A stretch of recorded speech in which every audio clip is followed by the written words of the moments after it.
The Nuggets might have had the best offseason of any team, making a flurry of moves to maximize their strengths, shore up their weaknesses, and add depth. But what can we actually expect from them in 2026? And are they good enough to win a championship? Denver had themselves a really interesting 2025 season. With a top 3 offense and bottom 10 defense, they scored their way to 50 wins and made it to the second round. Of course, they'd go on to lose to OKC in 7, with many considering that to be the toughest series the Thunder had to go through. Just looking at the numbers, you'd think that bottom 10 defense ultimately led to their demise, and while it wasn't great, their defense was actually pretty solid in the playoffs. They implemented an aggressive scheme built on plugging the gaps with early help, rotating on a string, and essentially zoning up the ball at all times. This forced ball handlers to have to make tough decisions, which ultimately led to them bottling up plenty of isolations, doing a decent job against pick and roll, and really limiting spot-up threes. If we take a look at OKC's offensive rating by series, you'll notice that their worst scoring performance out west actually came against the Nuggets,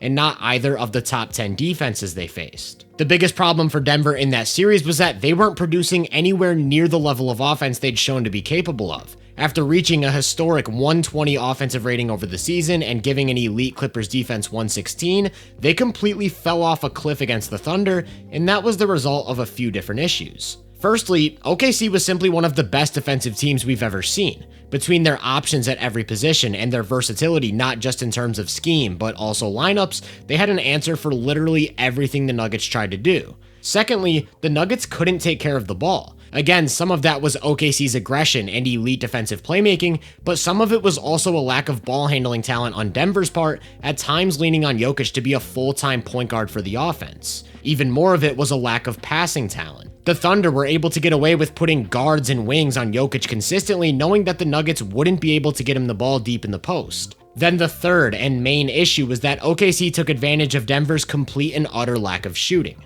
By making a deliberate effort to send help on every drive, cut, and post up, they were able to intentionally turn all 4 of Aaron Gordon, Christian Brown, Russell Westbrook, and Peyton Watson into vital outside shooters, and those 4 shot a combined 40 of 127 or 31.5% from 3. Then the guy they typically rely on for that spacing, Michael Porter Jr., was battling a shoulder injury, so he shot just 9 of 36 or 25% from 3. Because nobody could make the Thunder pay from outside, the Nuggets didn't have any space to operate against an all-time great defensive unit.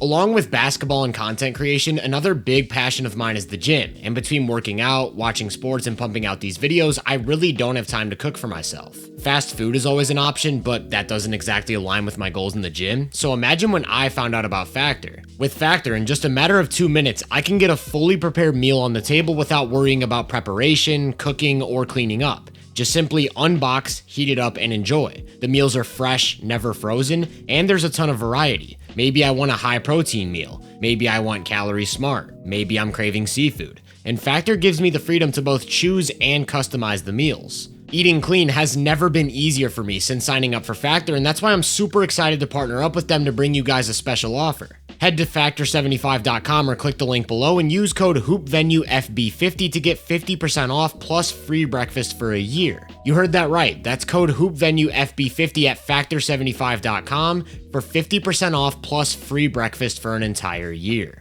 That takes us into the NBA offseason, where Denver's front office made a deliberate effort to fix the offense. Their first order of business was to trade Michael Porter Jr. for Cam Johnson. At face value, this might seem like a lateral move because on the surface, they're both big forwards who specialize in shooting the 3 ball. Over the last 3 seasons, they both shot a lot of catch and shoot threes and both hit well above a 40% clip. The biggest difference is that while Cam's diet consisted primarily of open threes, MPJ took 3 times as many contested ones, and I'd say most shooting indicators lean in his favor. Even if he didn't get as many open threes, he shot a little bit better on those, and because he's a couple inches taller with insane elevation on his jumper, he straight up doesn't see contests. However, I think Cam has an advantage in pretty much every other offensive category. Due to injuries and a lack of talent on the Nets, he was basically forced into a first option role last year and showed that he could be so much more than a spot-up shooter. I'm talking about legitimate ball handling reps where he's looking to attack downhill. Not only does he have the touch to finish in a variety of ways, he's a pretty solid decision maker who will make the right passes out of drives. Most of the action Brooklyn ran for him was already similar to what he'll see in Denver. Lots of dribble handoffs, lots of down screens, just putting him in positions to make quick decisions off the catch or on the move, and that fits like a glove with the way the Nuggets run everything through Jokic. I think the added ball handling, passing, and overall decision making in comparison to Porter should add another layer to this offense, making them just a little bit more dynamic and tougher to scheme for come playoff time. With MPJ, the playoffs could be extremely hit or miss. Thanks to the ridiculous shot making, he could hit heights as a scorer that you won't really find in most third or fourth options. Take the 2024 first round. The Lakers had nobody to put on him, so he had a green light to empty the clip, and that resulted in averages of 23 points a game on about 70% true shooting.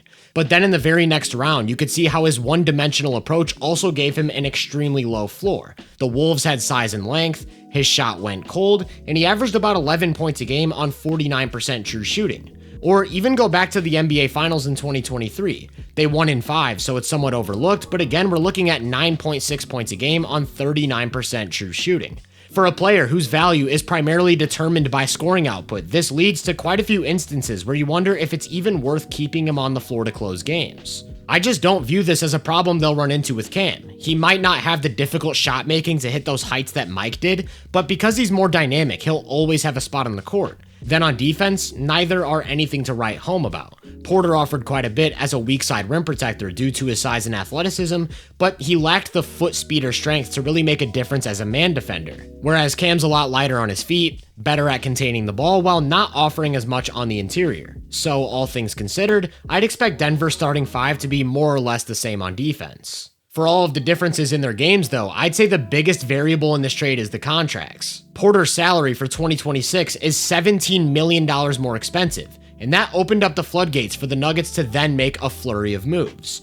Firstly, they immediately brought back Bruce Brown on a minimum. Brown's kind of been in and out of rotations and on and off the court for the past 2 years, but when he's healthy and maximized in his role, he can be a pretty solid bench piece. He's a good defensive guard who can chase ball handlers or shooters around screens, switch onto multiple positions, and use his length to make plays. And on offense, he's not the type to burn you from 3, but offers a nice presence as a secondary ball handler who can set up plays, get downhill, and overall just make solid decisions. Of course, he'll probably be taking Russell Westbrook's spot as a point guard of the bench unit, and I want to say that I do think they're losing some valuable attributes without Russ. I mentioned how his lack of shooting became a big problem for them against OKC. What I didn't mention is that throughout the course of the season, his passing really helped unlock Jokic as a scorer even more, and his ability to push pace completely transformed their approach. After adding Russ, they went from consistently ranking in the bottom 10 or even bottom 5 in offensive pace to the 8th fastest team in basketball, which I think did a lot for guys like Christian Braun and Peyton Watson. So we'll have to see whether or not the Nuggets continue to make transition offense a point of emphasis with David Adelman at the helm, and whether or not Bruce Brown can mimic some of that value. Regardless, Denver's front office was far from done making moves. The day after signing Brown, they added Tim Hardaway Jr., which could end up being a pretty big move for their offensive depth. Hardaway's the definition of a specialist. He's there to shoot threes, and that's about it. If he gets hot, he can swing a playoff game. And if he goes cold, well, Denver's got other options. If we go back to that comparison between Cam and Porter and include Hardaway, he isn't quite as accurate as the other two, but lets that thing fly even more. And he's a good enough shot maker that, along with the confidence, defenses have to respect him on the perimeter, so he brings a much needed presence as a floor spacer. All things considered, I'd say they improved upon their biggest weakness from last year's playoff exit. By adding 2 high-level three-point shooters and another backup ball handler, they can field out much more productive offensive lineups that emphasize space. But what I haven't talked about is their biggest regular season weakness, which has plagued them for the better part of a decade. It's no secret that when Jokic is on the floor, the Nuggets are a really good team. But I think the extent of just how good they are gets overlooked at times. Over the course of an 82-game season, you can almost guarantee that the Nuggets are gonna outscore their opponent by at least 8 points, sometimes up in that 11 to 12 range. And just for some context, that plus 10.9 mark from last season was equivalent to what the Celtics produced with Tatum on the court during their championship year. The problem is that you won't catch Denver winning 64 games because of what happens when Jokic goes to the bench. They don't just struggle to stay afloat,